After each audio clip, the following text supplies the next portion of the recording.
Entonces, hoy vamos comenzando, estamos a 11 de noviembre, 11 de noviembre, en el calendario gregoriano de 2025 del cálculo. Bien, y estamos comenzando una nueva unidad del programa. Hasta ahorita estuvimos viendo, primero vimos números y luego comenzamos a hablar de equivalencias entre números, las ecuaciones. ¿Sí? Las ecuaciones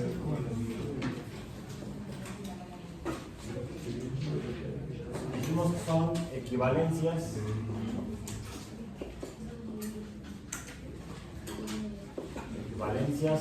entre números.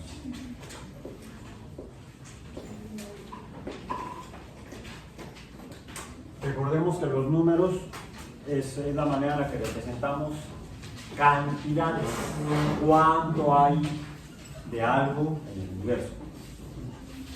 Lo representamos mediante números, no solamente mediante afirmaciones cualitativas, porque podríamos hacer afirmaciones de cuánto hay sin tener que apelar o usar números. Por ejemplo, ¿cuánto hay? Mucho o poco.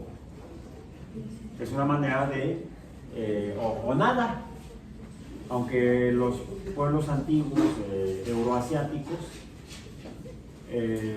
no concebían la representación numérica para la cantidad nada. Esa solamente la desarrollaron que sepamos, dos sociedades humanas, una en el sur de Asia, la India, y otra de estas tierras más al en algunos lugares más al norte de la Ciudad de México y en otras más al sur de la Ciudad de México. Fue una gran región de este continente donde esa cultura desarrolló el concepto numérico para nada. La cultura maya se desarrolló en toda la península de Yucatán, que tiene costas en el Océano Atlántico, y hasta lo que actualmente es el estado de Chiapas, que tiene costas con el Océano Pacífico. E incluso se extendió de lo que actualmente abarcan los estados de Yucatán, Quintana Roo, Campeche, Tabasco y Chiapas, hasta Centroamérica, hasta donde inicia formalmente actualmente la República de Panamá. Sería Costa Rica. De Costa Rica hasta el istmo de Tehuantepec encontramos hallazgos de la cultura maya que desarrollaron también ese concepto numérico para nada, que es el cero. Más allá de estas dos sociedades que desarrollaron el concepto numérico para nada, las demás sociedades podían hablar de mucho o poco sin tener que apelar a números, a la representación numérica. Para hacerlo de manera más precisa,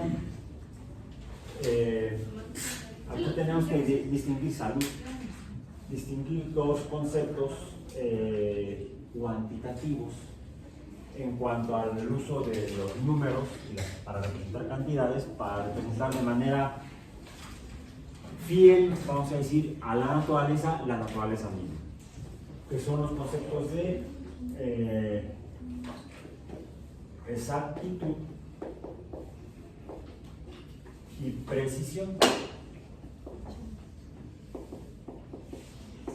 los cuales se abordarán de manera más detallada en su curso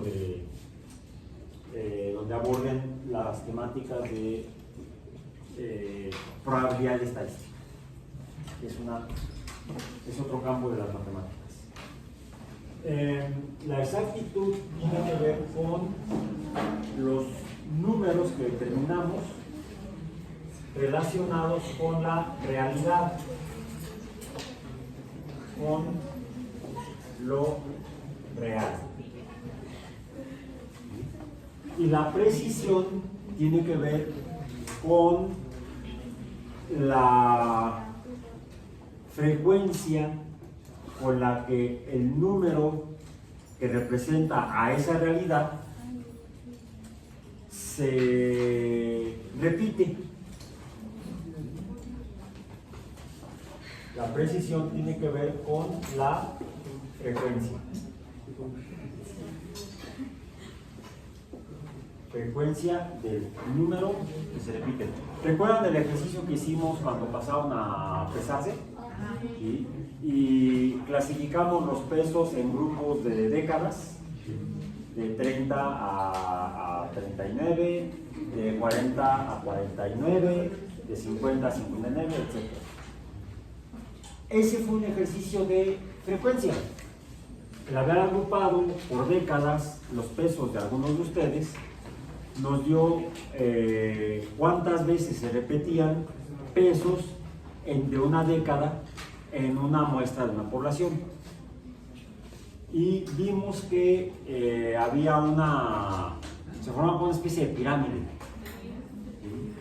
una pirámide maya tal vez, en lo que definimos como gráfica de barras o histogramas. Esas se usan precisamente, usan el concepto de frecuencia. ¿Cuántas veces se repite un valor o un intervalo de valores? La precisión en particular se refiere al mismo valor, en este caso, el mismo valor, o alguno parecido.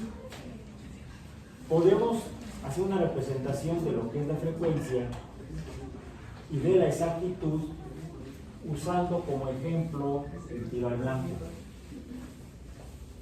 Puede ser con dardos, puede ser con flechas, puede ser con proyectiles lanzados con armas de fuego, o pueden ser a pedradas, pelotazos.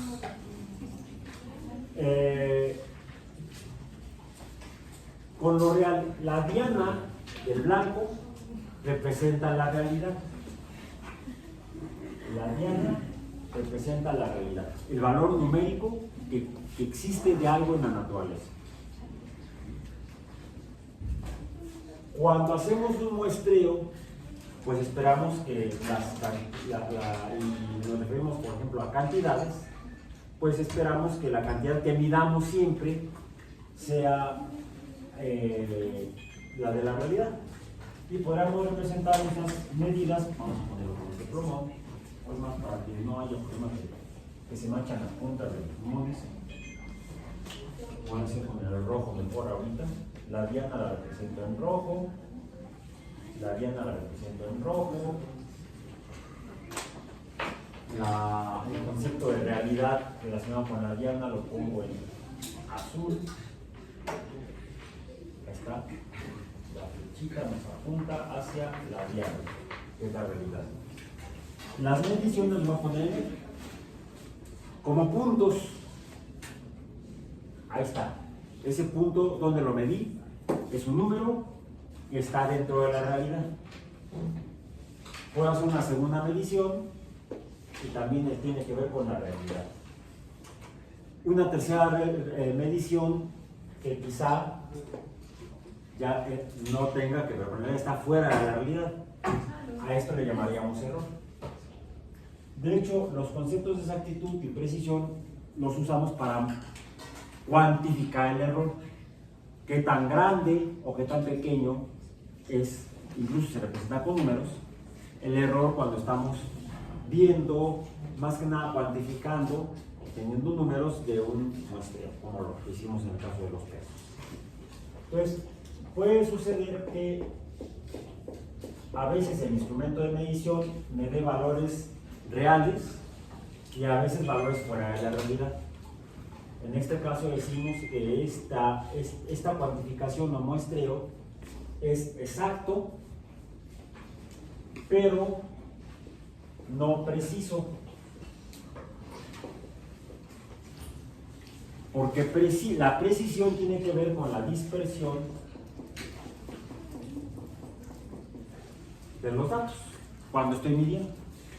Si todas las mediciones que hago están dentro de la realidad y no se dispersan tanto, sino que hay una cierta desviación, unos más afuera, unos más cerca del centro del valor real, esto se dice que es preciso y exacto porque está dentro de la realidad. Es preciso y exacto. Todos los datos medidos están dentro de la realidad y poco dispersos. Puede suceder, ahí tenemos otra realidad, voy a poner otra realidad acá.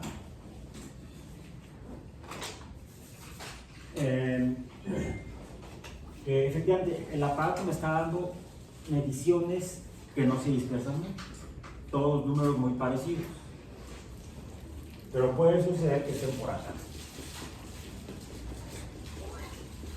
Tienen poca dispersión, pero están dentro de la realidad. Aquí decimos que es preciso, pero no exacto. Es preciso porque hay poca dispersión, la frecuencia se repite. Es grande la frecuencia de repetición de los valores, pero no tiene que ver con la realidad. Decimos que es no exacto. La otra posibilidad es que tengamos esto.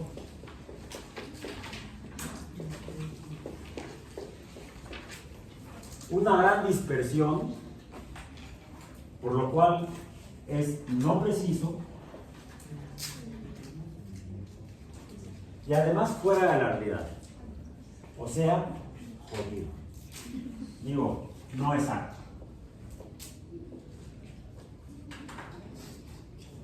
Eso en cuanto a los números que obtenemos cuando medimos cosas. O incluso a veces cuando calculamos, cuando usamos ecuaciones que nos relacionan, por ejemplo, números. ¿Cuáles números? Pues estos. Los que estamos determinando de alguna manera, ya sea por medición directa o por cálculo.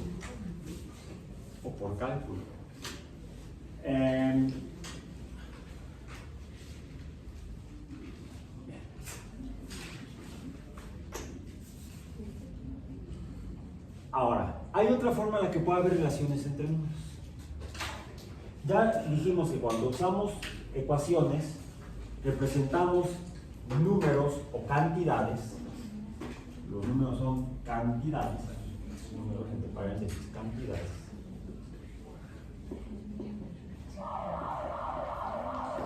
Que podemos representar ya sea efectivamente con el número que nos da la medición. Vamos a decir, podemos usar números reales.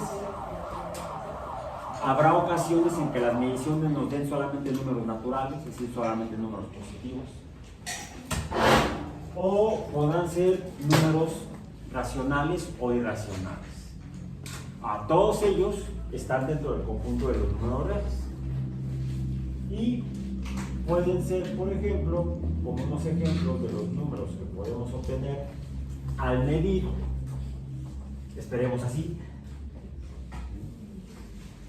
pues pueden ser números negativos como menos 10, menos 8, quizá 0, quizá 3, quizá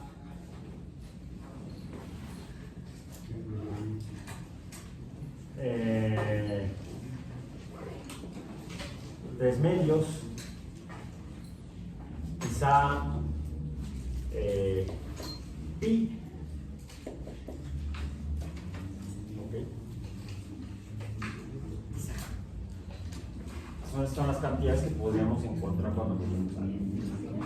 Y estos dijimos que los podemos representar dependiendo de a qué fenómeno estén representando.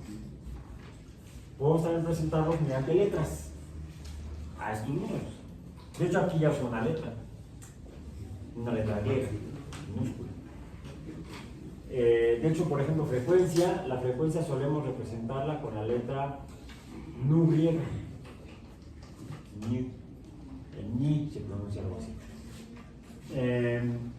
No, pero los números los solemos representar con letras del alfabeto latino o español y usamos por lo general las letras A, B, las primeras letras del alfabeto, C, coma, para representar qué tipo de números dijimos.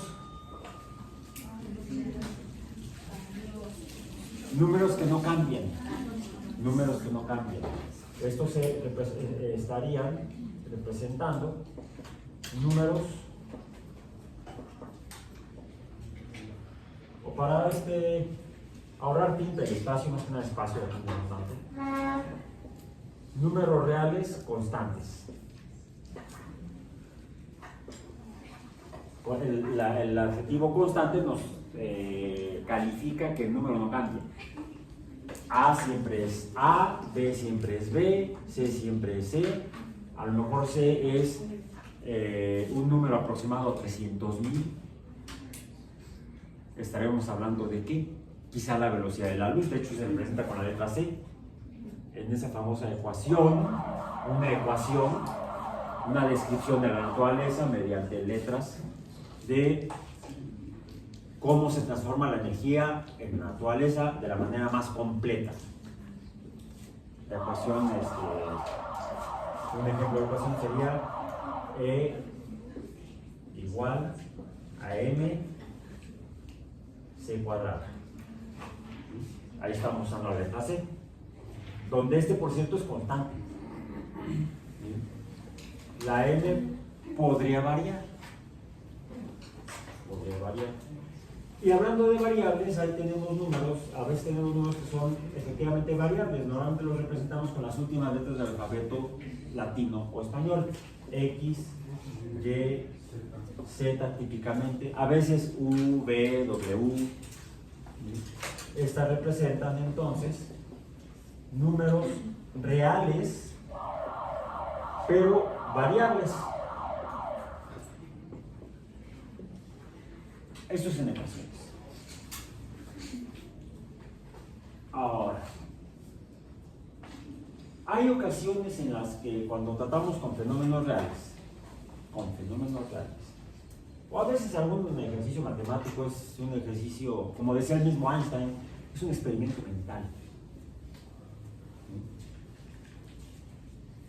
En el cual hay relaciones entre cantidades de algo en la naturaleza, y esas relaciones son descriptibles mediante algo parecido a las ecuaciones.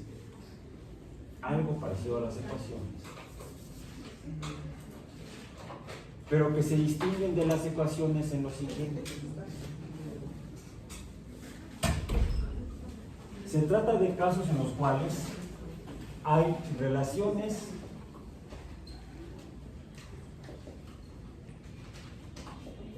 entre cantidades, pero, cantidades, ¿cuáles cantidades? Esas cantidades son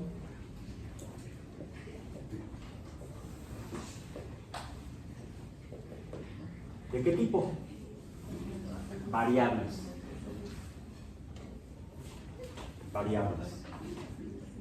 Y las relaciones son entre una de estas y otras cantidades. A esta le llamamos funciones. Ojo, en las funciones también puede haber letras de este tipo que van a representar también números constantes. Vamos a ver algunas de ellas más adelante. Entonces, en una función decimos, y me voy a permitir escribirla con el lenguaje de teoría axiomática de conjuntos. Si lo escribo aquí y nada más lo escribo y no lo digo, pues van a ver nada más símbolos raros, a menos que se acuerden o acudan a un diccionario de teoría de conjuntos. Y se escribe más o menos así. No más o menos, se escribe así. Paréntesis, para cada variable cambiante x, para cada cantidad variable x, existe, sí, así, mi profesor escribió la letra E al revés de existe, así se escribe, una y solo una cantidad y, tal que x es igual o tiene el mismo valor. Vamos a ponerlo en español. ¿Sí? ¿Esto qué significa? Para cada x, ahí parece que dice cada x, para cada x hay una y, pues no voy a cambiar aquí la y, sino parece que dice y. La conjunción y en español, lo voy a escribir así. Ahí está. Y se ve diferente, ¿no? Son dos y distintas. Para cada x, este símbolo que es una especie como de A de cabeza invertida, significa para cada. Para cada valor de x, esta E al revés sería existe una y solo una, es lo que significa este signo de admiración, si es como un signo de admiración. Y o valor de y, tal que el valor de x es igual a y. ¿Cuál es la ventaja del lenguaje de la teoría de conjuntos, de la teoría axiomática de conjuntos? Pues que lo escribo en menor espacio, el lenguaje matemático. El lenguaje de la teoría de conjuntos numéricos. Me evita tener que escribir todo este rollote. Usamos símbolos que representan conceptos específicos y solamente esos. Decimos que en teoría de conjuntos, he dicho en matemáticas, he dicho en ciencia, el lenguaje no es ambiguo, es exacto y preciso.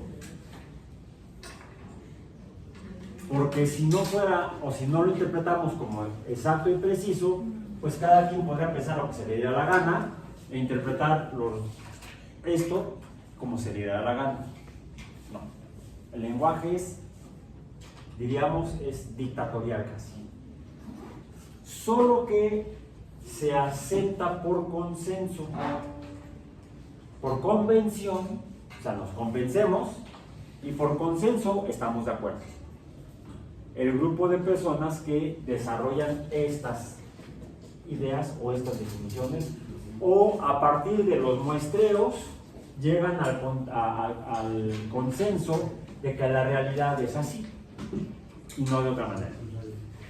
Así es la ciencia y su lenguaje, así es la matemática y su lenguaje. Entonces, estos símbolos tienen solamente un significado. Ahora, esto es en teoría axiomática de conjuntos. ¿Cómo lo interpretamos esto? Ya no solamente en lenguaje matemático, aunque sí lo vamos a representar con símbolos que leeremos de acuerdo al lenguaje matemático de teoría de funciones, pero que nos va a ayudar a entender la naturaleza, cómo aparentemente funciona de manera consensuada y basada en evidencias. ¿Cuáles son las evidencias? Estas que medimos de esta manera. La realidad se confirma y se describe con base en las evidencias. Así, por ejemplo, decimos que la cantidad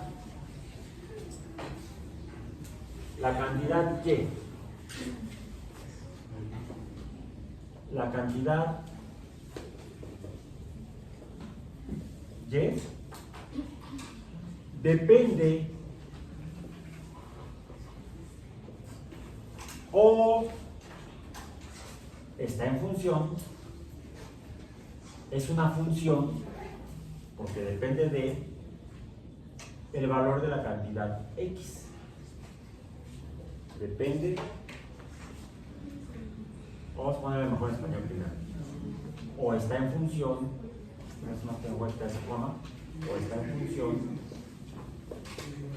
está en función de X. Otra vez, en lugar de escribir el rollote, lo puedo escribir más breve, y ya lo hice.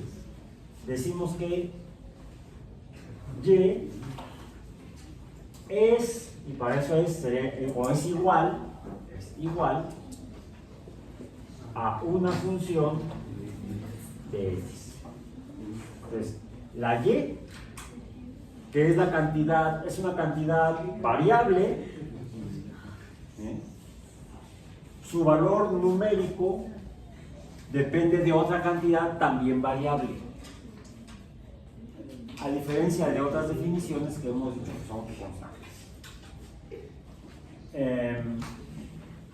Y puede ser esta dependencia representada mediante proporciones, de hecho. Para eso mejor un ejemplo. No hay nada como usar ejemplos. Pongamos que vamos a la siguiente. Hay diferentes maneras de representar a las funciones. Las funciones se pueden representar, voy a poner aquí abajo en verde, las funciones se pueden representar o se representan dos puntos mediante letras y números. A esta le llamamos alfanuméricas.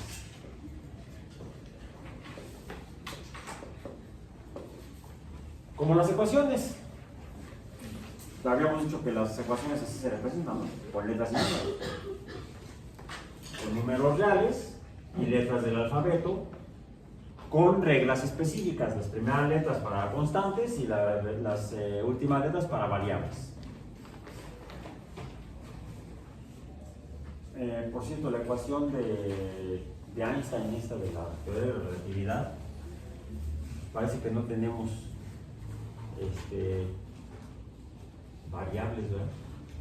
Teníamos puras constantes. La E es de las primeras letras del alfabeto, la C también, y la M está en medio. Quizá pudiera suceder que C es de hecho es una constante, C en esta ecuación es una constante, mientras que M y E pueden cambiar,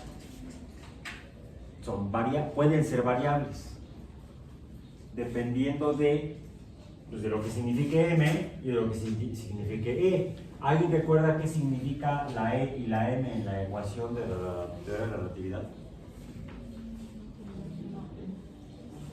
E es la energía existente en un sistema y M es la masa, la de las tortillas. Podría ser, nada más que habría que hacer algo muy loco con la masa de las tortillas. ¿Cuánta energía hay en una cantidad de materia? Pues hay tanta como el producto de la cantidad de materia por esta constante. La C, que es una constante, no cambia, pero se relaciona con un fenómeno en la naturaleza. ¿Cuál? No, por cierto, para cambio no usamos la C, para cambio usamos una letra griega, la delta mayúscula. Un número diferente. C es la velocidad de la luz, la cual es constante. Bueno, puede variar cuando interactúa con la materia, pero la velocidad de la luz en el vacío, donde no hay materia, es constante. Bueno, ahora, ¿qué son las funciones? Son relaciones entre cantidades cambiantes porque son variables. Aquí tengo Y es una función de X. Podríamos tener otra que podríamos decir que no, pues Y, déjame poner acá primero. Lo voy a poner otra vez con la letra esta. Y podría ser una función no de X, sino de Z. Esa sería otra Y. Podemos llamarle a esta Y1, a esta Y2. Y podría haber incluso, aquí puse X, Y, Z, ¿no? Que hubiera otra Y, a la que llamamos Y subíndice 3, que pudiera sus valores numéricos cambiantes depender o estar en función de X y de Z, de dos variables, no de una. Aquí es una variable, una cantidad variable que depende de otra. Tendríamos una función con dos variables. A esta variable que depende de la cantidad de X, de la variable X, a esta le llamamos variable dependiente. Vamos a ponerle aquí con otro color, con rojo, para que se note y no se nos olvide. La Y esta es la variable dependiente.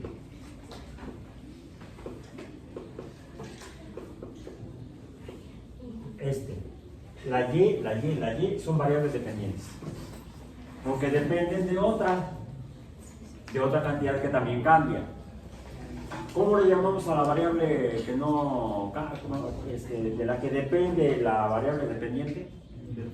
Independiente. Esta entonces es una variable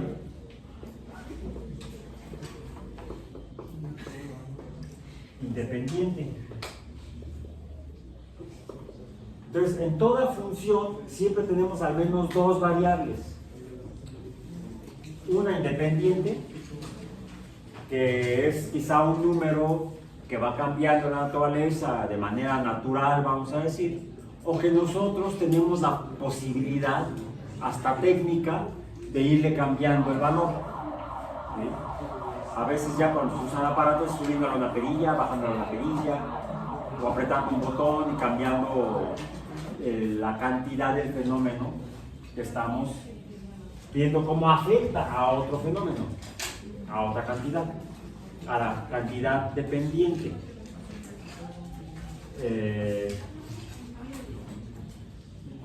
¿Cuántas variables tenemos en esta función? En la 1, 2. Una variable dependiente y una variable independiente. Esta sería una función de dos variables. La cantidad Y depende o está en función de X, es una función, es una F de dos variables. Variables. La última que puse, ¿cómo es? ¿Cómo se ve? La última. Hay una variable dependiente que es Y subíndice 3 y hay dos variables independientes. ¿Se acuerdan cuando escribí la ecuación general de los gases? Un ejemplo de esta sería PB, vamos a ponerlo aquí como ejemplo, ejemplo, puede ser PB igual a T, donde decimos que Y3 está en función de X y Z, como la temperatura está en función de la presión y del volumen.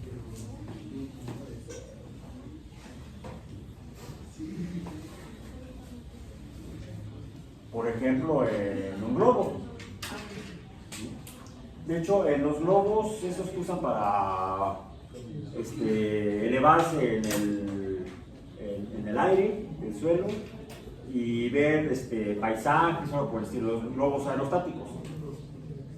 ¿Cómo funcionan? Así. Se quema un gas propano, ¿sí? En un quemador. ¿Qué está pasando con la temperatura del gas? Está aumentando. De hecho, el calor que produce la flama del gas propano calienta el aire alrededor. Si yo ese aire lo atrapo en una bolsa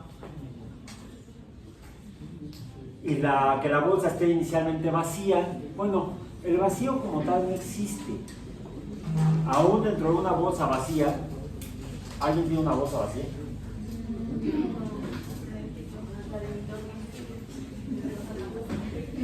Yo aquí tengo mi bolsa vacía.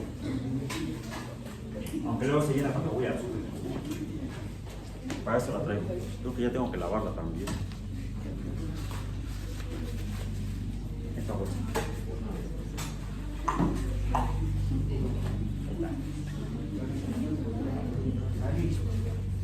Ahí está. Está la bolsa. La bolsa de Dios. ¿Está vacía? Tiene aire ahí adentro, aunque muy poquito. Yo puedo cambiar el tamaño de la parte interior de la bolsa de dos maneras. Una, haciéndola así. ¿Cambió? ¿Qué hice? Le metí aire, le aumenté la cantidad de materia y entonces aumentó su volumen. Pero podría hacerlo si en lugar de meterle más aire, caliento el poco aire que tiene aquí adentro. El calor es movimiento, ya lo mencionamos. Cuando una pequeña cantidad de aire aumenta su temperatura, se calienta y entonces las partículas del aire, las moléculas de gas, de oxígeno, de nitrógeno, se empiezan a separar, ocupando un mayor espacio, un mayor volumen. ¿Y qué es presión? También ya lo vimos, la presión es la fuerza que se ejerce, ya sea sobre un área, o que incluso ejercen partículas que colisionan contra otras partículas. Una molécula de oxígeno que colisione con una molécula de nitrógeno, en ese contacto a esa pequeña escala, tienen volumen las moléculas, tienen superficie las moléculas, y en esa superficie se estará actuando una fuerza que cambiará el movimiento de cada una de ellas, y si el movimiento es mucho, entonces aumentará el volumen. Fuerza sobre la superficie de las moléculas, fuerza sobre área, es presión. Entonces, si aumenta la presión de cantidades de gas y aumenta su volumen, estará aumentando.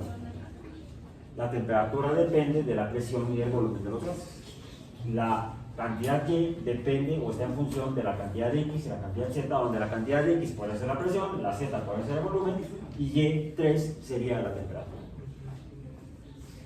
Entonces, de hecho, podríamos decir que la ecuación de los gases, pues también le podemos llamar una función. La función de los gases. Pero esta en particular, como ejemplo, nos está mostrando que no solamente hay cantidades que se incluyen, una cambia, la otra también. ¿Sí? De hecho, preparan frijoles en su casa, frijoles de la olla. ¿Cómo los hacen? Primero cocinan los frijoles, luego los ponen en la olla, luego se le pone agua, sal, quizá un poco de condimento, cebolla. Ay, ya tengo hambre. Desayuné este plato de cereal. Se me antojan ahorita unos ricos frijoles de la olla. ¿Y qué se hace después? Se le aumenta la temperatura. Cambia el volumen de la olla. Cambia el volumen de la mezcla de frijoles con agua y todo lo demás. Es especial, es muy poco. Cambia la mezcla. Hay procesos en la naturaleza donde tenemos indicadas estas cantidades, pero alguna de ellas cambia tampoco, que podemos decir, no cambia, se comporta como si fuera una constante. A ese tipo de procesos en particular le llamamos cambios a volumen constante. Le llamamos isocóricos. Así, eso es en los físicos. Yo veo que también después usan palabras neológicas. Entonces, cuando un sistema cambia su temperatura y cambia su presión, sí cambia la presión. Cambia la presión. Aumenta la temperatura, si no cambia el volumen, sí cambia la presión. Eso le llamamos, les digo, un fenómeno isocórico. Se comporta como si fuera una función de dos variables, porque solamente están cambiando la presión y la temperatura. Por ejemplo, más seguro en una olla express, una olla de presión. Ahí sí, algunas tienen hasta un medidor de presión y vemos que al calentarla, al aumentar la temperatura, el indicador de presión de la olla nos informa que está aumentando el valor de presión. Pero cambia el volumen de la olla, espero que no. No sé si les haya pasado en casa que de repente ¡pum! Cambia el volumen, cambia mucho el volumen de manera muy rápida, se llama explosión. Pero en condiciones ideales es un fenómeno de dos variables, porque es isocórico a volumen constante. En el caso del globo, ¿cómo es? No es a presión, no es a volumen constante, el globo se expande, aumenta su volumen cuando aumenta la temperatura y está aumentando la presión. Ahí las tres variables están cambiando, en el caso de los globos aerostáticos.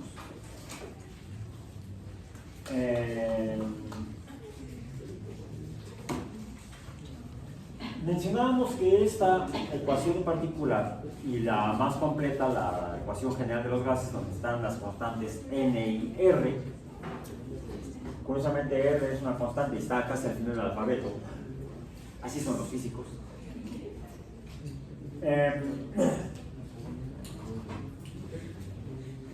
Nos ha permitido conocer cómo son los cambios en la materia, las reacciones químicas. Y no solamente las reacciones químicas que ocurren en un reactor industrial o químico, sino incluso en los seres vivos. Pusimos el ejemplo de la reacción de la fosforilación de la glucosa y luego su isomerización de glucosa a fructosa. Esas reacciones ocurren en nuestro organismo, en las células. De hecho, esa reacción que vimos en esa clase anterior ocurre en el plasma celular, en el citoplasma. Adentro de la membrana, ahí en el medio celular, ocurre la reacción de fosforilación de la glucosa primero, se le pega el fosfato a los carbonos de la glucosa, y luego cambia su estructura porque se está oxidando, dijimos, poco a poco. Y la pregunta es, ¿estas variables de la naturaleza estarán presentes? Sí. Y eso ocurre en el caso de los organismos como los mamíferos, como nosotros, y de las aves, a temperatura constante. A eso le llamamos un fenómeno o un proceso isotérmico, porque no cambia la temperatura. Nosotros solo nos ocurre una presión constante. Puede cambiar el volumen, puede cambiar la temperatura, pero la presión no cambia. A eso le llamamos isobárico. Eso para tener ejemplos de que aunque haya tres variables, es decir, funciones de tres variables, en algunos fenómenos es notable el cambio solamente de dos de ellas, mientras que alguna de las tres permanece casi constante. Entonces, afortunadamente podemos, fenómenos complejos como el comportamiento de los gases, las reacciones químicas, las reacciones bioquímicas, podemos tratarlos como funciones de dos variables. Bendita naturaleza y benditas matemáticas. ¿Sí? Bueno, ok. Ahora, vayamos al ejemplo de una función, la voy a inventar ahorita, de dos variables. ¿Cuáles serían esas dos variables? Pues ¿qué les parece? Las primeras dos letras del alfabeto que tenemos aquí, X y Y. X y Y la podemos representar de manera alfanumérica. ¿Cómo la representamos? Pues podemos decir que la función f de x es igual al valor y, que depende, o su valor es igual al valor de x. Ojo, f de x es y. F de x es y. F de x es la función, y es la función. Y esto ya nos está representando con estas dos letras la función. Función de 2 variables. Ahora, en toda función de 2 variables decimos que las letras representan números, pero son cantidades cambiantes, variables, que pueden ser cualquier número real. Normalmente, estos valores van cambiando. Por ejemplo, si x vale 0, ¿cuánto vale y? Y depende de x, y si x vale 0, y vale 0. Si x cambia de 0 a 1, ¿qué pasa con y? Cambia de 0 a 1, porque dice aquí que son iguales. ¿Cómo la podemos representar? Bueno, hay una segunda representación de las funciones. La primera es alfanumérica, la segunda es tabular o de tabla. A lo mejor ya las han visto. Las hacemos así, x y y,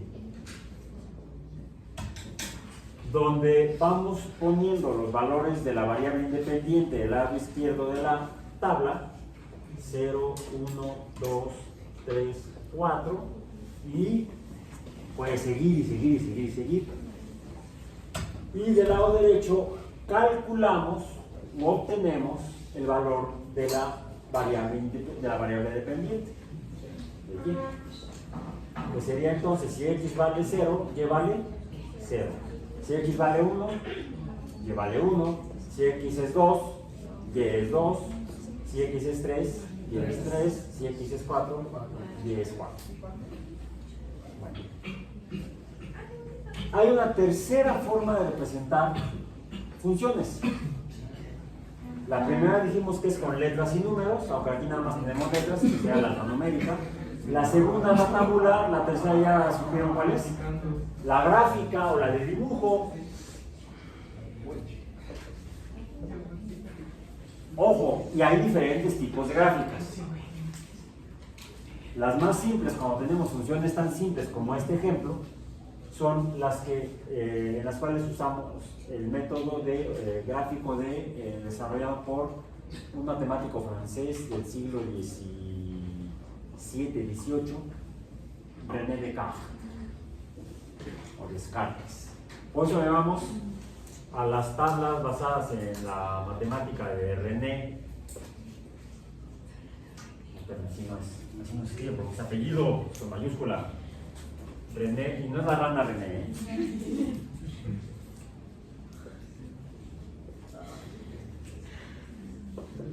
René Descartes.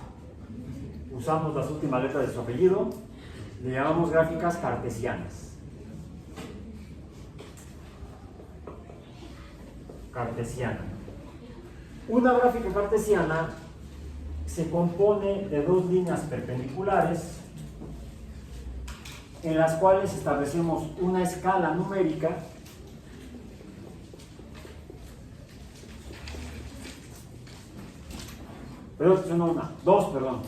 dos. Eso sí, se trata de dos variables, porque si tratamos de tres variables, tendría que ser tres escalas numéricas.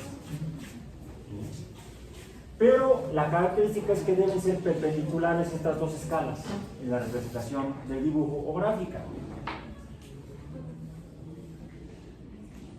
Más o menos. Son perpendiculares, entonces tenemos una línea horizontal, una línea vertical. En la línea horizontal, la escala representa los valores numéricos de la variable independiente. En palabras, x. Hacia el lado derecho del valor 0 de x tenemos valores positivos. Hacia el lado izquierdo tenemos valores negativos de x.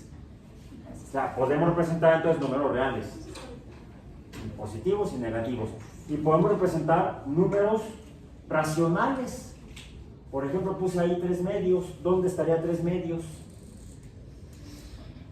3 medios, lo voy a poner con negro, porque acá lo escribí con negro. 3 medios estaría aquí. 1, 2, 3 medios. 2 medios es un entero, sería el número 1. 3 medios sería 1 y 1 medio. Aquí estaría 3 medios de X. Y en el eje vertical representamos los valores numéricos de la variable dependiente Y, positivos hacia arriba y negativos, bueno, aquí estaría el 0 en Y, y hacia abajo serían los negativos en Y. Ahora, aquí podemos entonces representar estos valores numéricos de esta función. Cuando X vale 1, Y vale 1. Cuando X vale 2, Y vale 2. Cuando X vale 3, Y vale 3. Cuando X vale 4, Y vale 4. ¿Y qué se dibuja? Juntamos estos valores con una línea. Y esta línea es la función. En la gráfica, la línea es la función. En la tabla, los números, los pares de números son la función. Y en la alfanumérica, las letras y lo que los acompañe son la función. ¿Dónde es el símbolo azul? ¿Me lo comí? Ah, está. Se me está desatando el zapato. Y antes de matarme, le pongo la regla.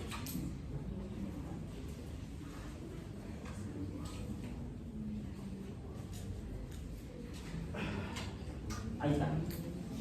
Se pongo azul. ¿Por qué pongo azul? Porque voy a poner otro ejemplo de la función.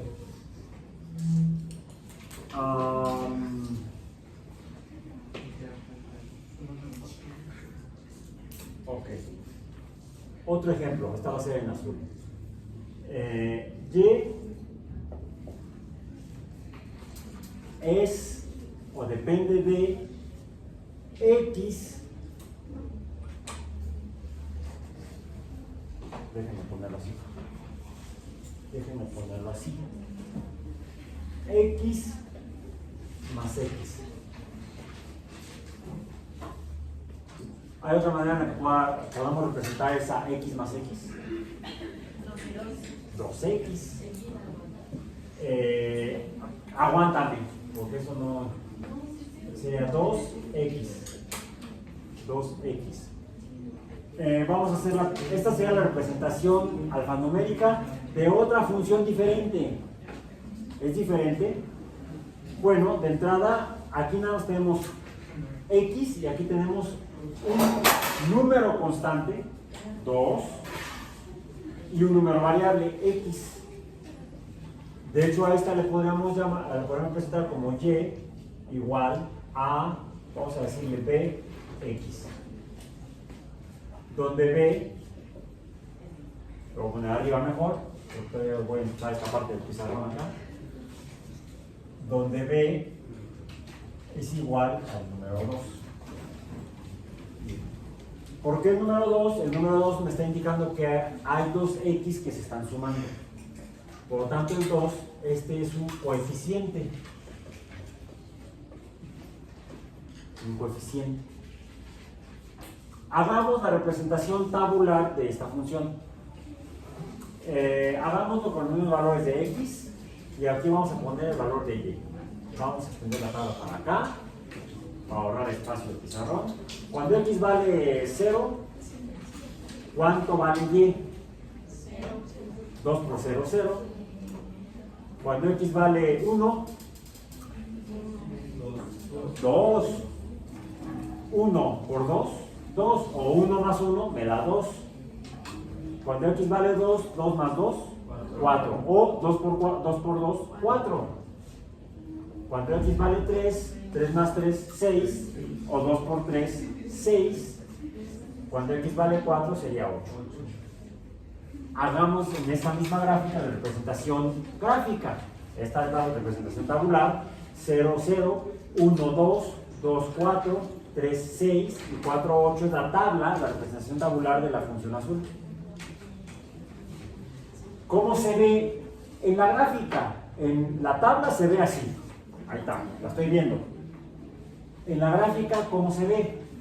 Cuando x vale 1, y vale 2. Cuando x vale 2, y vale 4. Cuando x vale 3, y vale 6. Cuando x vale 4, y vale 8. ¿Qué forma tiene? Otra línea recta. Pero ¿cuál es la diferencia? La inclinación. ¿Sí? La función y igual a x tiene una inclinación así. La función y igual a 2x tiene una inclinación mayor.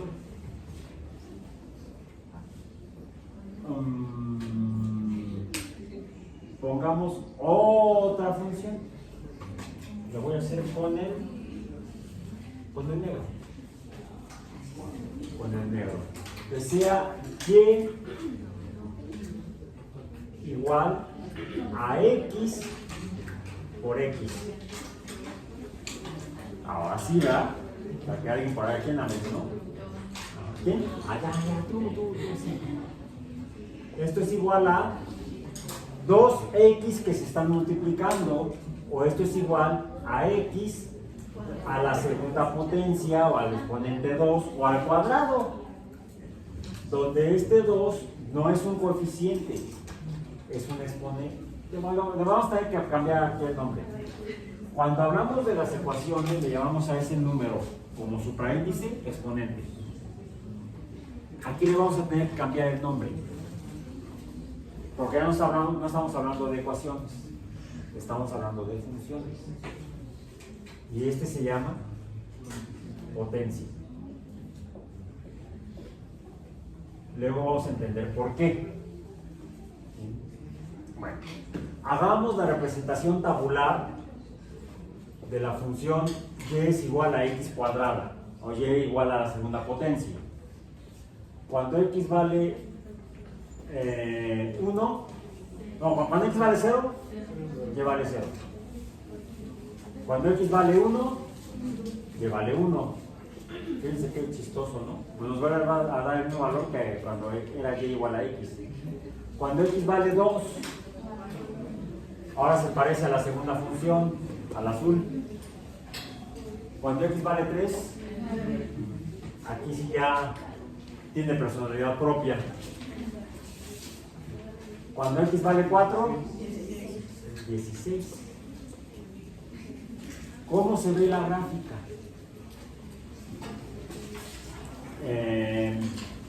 Cuando x vale 0, y es 0. Cuando x vale 1, y es 1. Cuando x vale 2, y es 4. Cuando x vale 3, y es 9. Este era 8. Está entonces, cuando x vale 3, está por acá. Por acá más o menos. Cuando x vale 4 es 16, ya está como por acá. La función verde me dibuja una línea recta. La función verde, esta, decimos que dibuja una recta, o que es lineal, una línea recta. Decimos que es una función lineal. La azul, también. La azul también es una función recta o lineal. ¿Y la negra? Si juntamos estos puntos, no los vamos a poder juntar con una línea recta. Es con una línea no recta o curva que va así, más o menos. Decimos que entonces y igual a x cuadrada es una función de x no lineal. No lineal. Es más, dijimos que podemos tener valores negativos de x, ¿no? Si tuviéramos valores negativos de x para la función verde, se dibujaría para acá, continuaría así, con la misma inclinación. Para la función azul, podríamos obtener valores negativos y seguiría con la misma inclinación hacia valores menores de y. Donde encontramos valores para una función cualquiera, le llamamos dominio. Es el dominio de la función. Donde los... Fíjense que esto es como ser pitonizo, ¿sí? O como el oráculo de Delfos, o como la bola de cristal. Podemos predecir el futuro. Las funciones nos permiten predecir cuál va a ser el valor de x o de y cuando x sea 80. En azul, ¿cuánto sería? 160. 80 por 2, 160. En la verde, 80. En la negra, 80 por 80. Sería 160. No, 1600. Sí, 1600. Son dos ceros, el 8, el 6 y el 1 son 1600. Bueno, pues entonces seguiría allá arriba. Ahí estaría el 1600.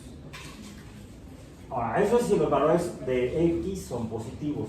Si los valores de x son negativos, estamos del lado izquierdo de la gráfica. ¿Qué pasa con la función verde, lineal verde? Pues los valores que vamos a calcular para y son negativos. Y va a estar siendo negativo y cada vez más negativo.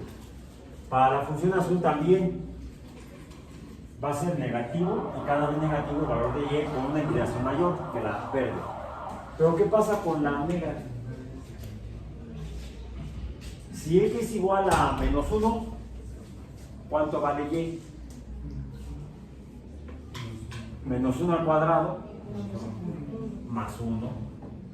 No, claro, dijimos que es la negra, no la azul. ¿Se hace una U, no? Si se ve como una U,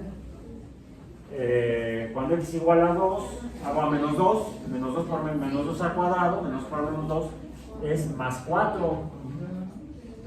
2 por 2, 4 queda acá. Cuando x es igual a menos 3, sería más 9. Más 9 queda por acá. En otras palabras, hace esto la función. Se ve como una U. Pero esa curva que se forma, con esa forma específicamente, de esa manera, esta función no lineal nos dibuja una curva parabólica. Decimos que y igual a x cuadrada es la función más simple de una parábola. Nos dibuja una parábola. Y dijo el Señor a sus discípulos: hay que tener cuidado con las diferentes funciones, porque esto es lo que nos va a distinguir a las funciones de las ecuaciones. Podríamos decir que las funciones se parecen, son ecuaciones. Sí. ¿Qué es lo que estuvimos haciendo en las semanas anteriores? Pues relacionando cantidades a través de la igualación de un lado y del otro. Pues aquí estamos obteniendo lo mismo, ¿no? Lo que está del lado derecho debe ser igual a lo que está del lado izquierdo, lo que está del lado izquierdo debe ser igual a lo que está del lado derecho. Tiene cara de ecuación. Tienen cara de ecuación en las funciones. Pero ya salió el maldito pero de siempre.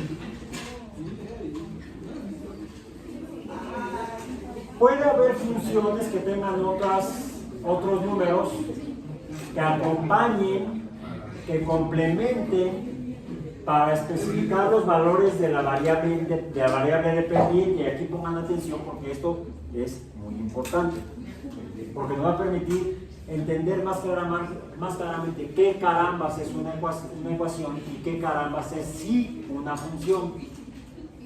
Porque puede ocurrir que nos topemos con representaciones alfanuméricas de igualdades, de equivalencias,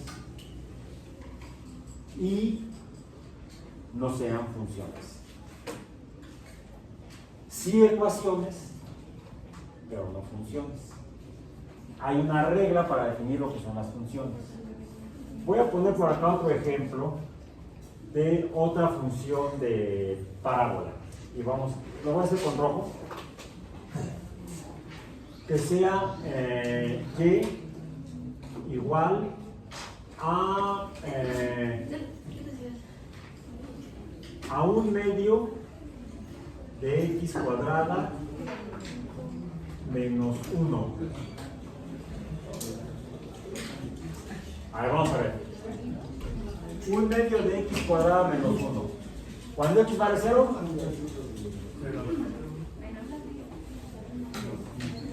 es menos 1. Cuando x vale 0, y es menos 1. Ahí está. Cuando x vale 1, 1 al cuadrado es 1, por 1/2, será 0.5, menos 1, menos 0.5. Ahí está. Cuando x es 2, sea 4 por 1/2, sería 2, menos 1, 1. Acá. Ahí. Igual no quiero que se me manche la punta, pero es manteniendo. Mande. Pero ese es menos 1, ¿no? Cuando marcó el ya se lo jugado. A ver, cuando x es 1. Ah, es de este lado, ¿cierto? Me estoy yendo para otro lado. Entonces es para el lado derecho.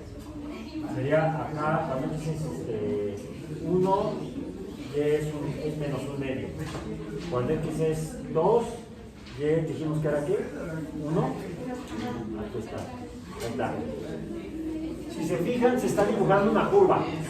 No puedo juntar estos tres puntos, estas tres puntitos con una recta. Se está dibujando una parábola. La potencia 2 me define lo que son las parábolas.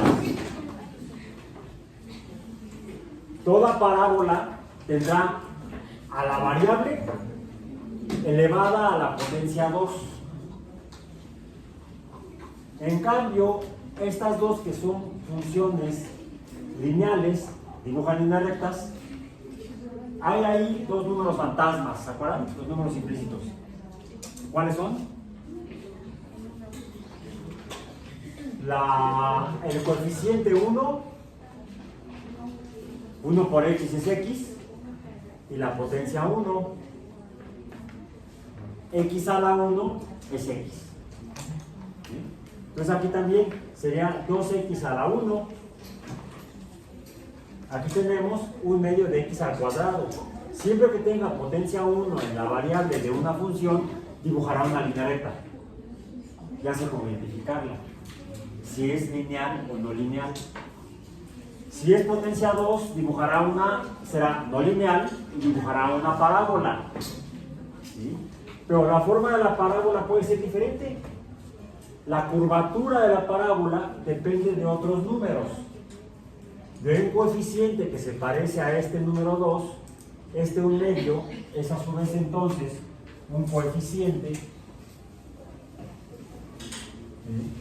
Mientras que este número 2 dijimos que es una potencia.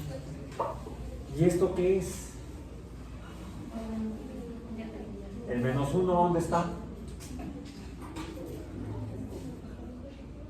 Aquí. De hecho, acá tenemos otro número que también está implícito, otro número fantasma. Y aquí también.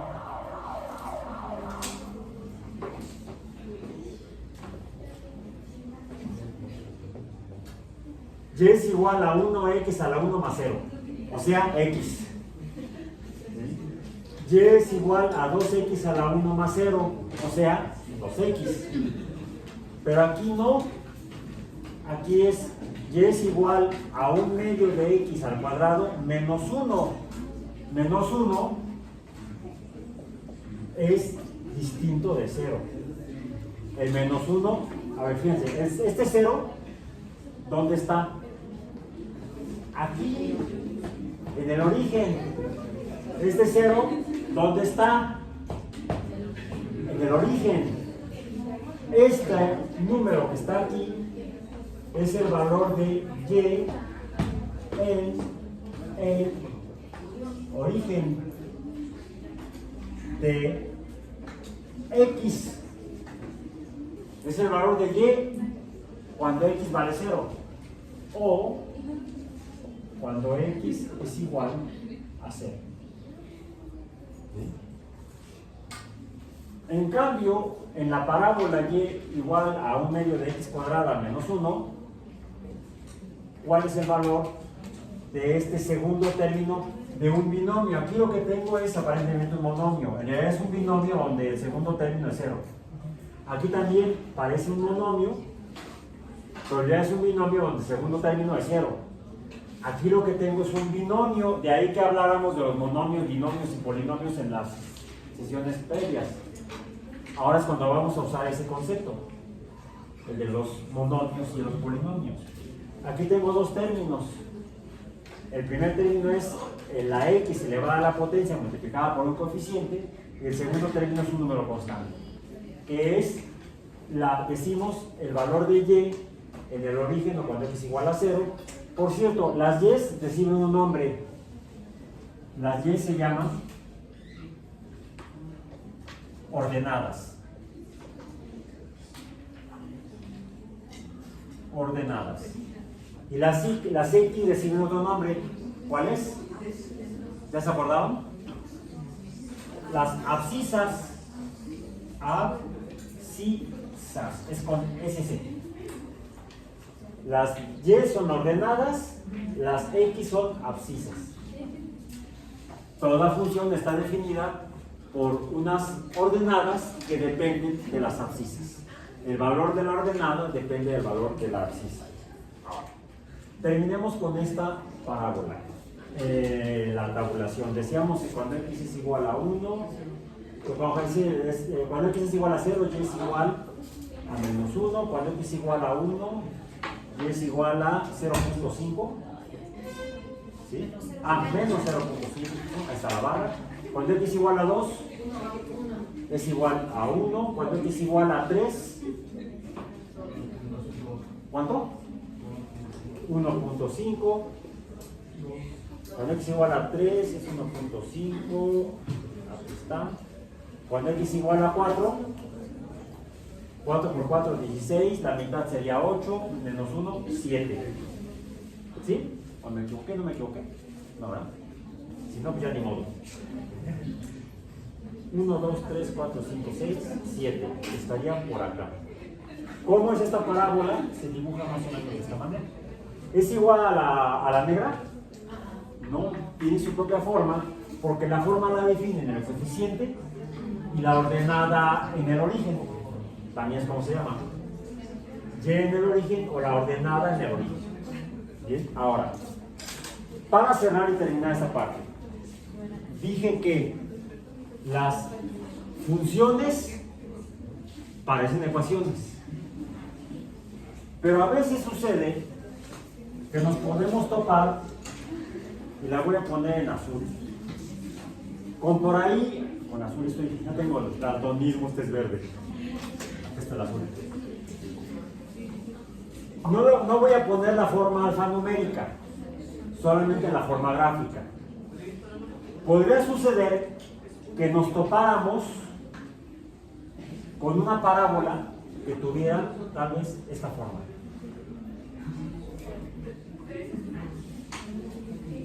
Es una parábola, la curva me lo va a decir si es parábola o no. Las parábolas son simétricas. Quiere decir que lo que está del lado izquierdo es espejo de lo que está del lado derecho.